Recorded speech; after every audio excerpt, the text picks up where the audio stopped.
Hi, my name is Josh Work. I'm with Smoking Bear Collective, which is a friend and I run that. We're Colorado-based artisans that specialize in making rustic, do-it-yourself, unconventional crafts of various kinds. And today we're gathered here in my homemade do-it-yourself teepee to demonstrate how to cut glassware out of an empty beer bottle. So to begin, let's go over what you're going to need.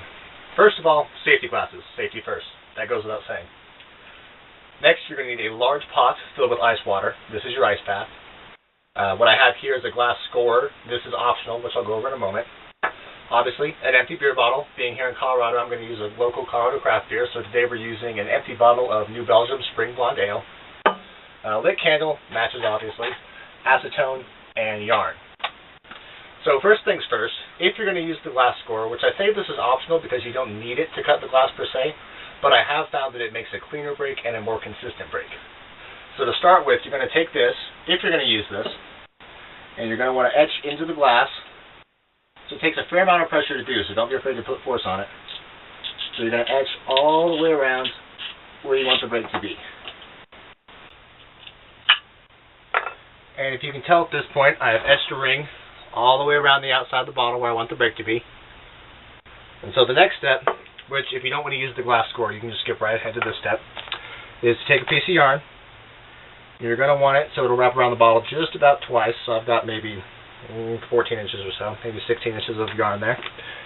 Which obviously scissors will work to cut the yarn. I'm going to use this homemade bone handle knife I've made. Cut your yarn. And then next you're going to take that piece of yarn that you've just cut and soak it in the acetone. You're going to make sure that it's completely saturated.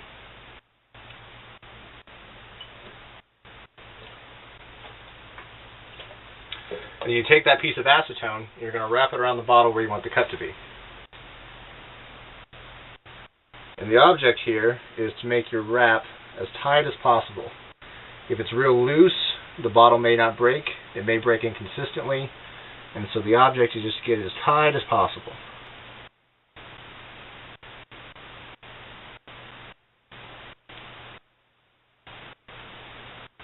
Okay, pull that tight.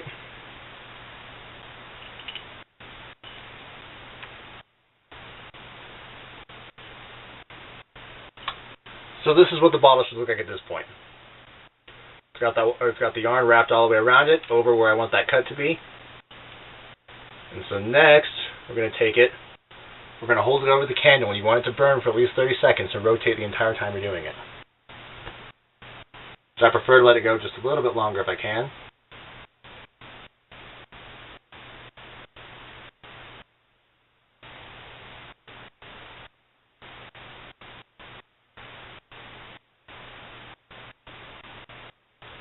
And then once it's burned for a while, you're going to want to take it and you're going to want to submerge it neck first into your ice bath.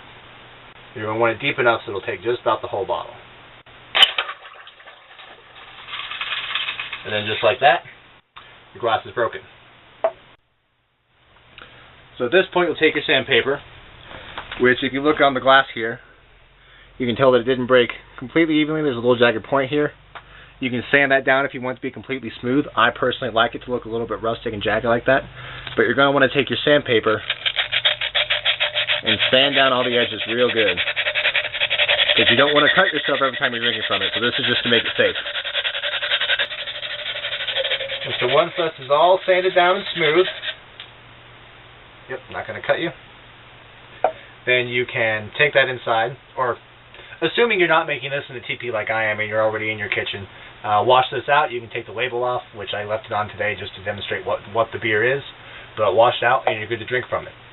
Or you can go the extra mile and sand down the bottom of this too. If you saved your bottle cap, put some glue in here, glue it into place, pop it back on here, and now you've got yourself a cordial glass for port, sherry, some sort of dessert wine if you want to pair with your dessert. And that's really all there is to it. And at this point, the only thing I recommend is taking your homemade bottle opener like I have here and getting to work on your next bottle. Cheers.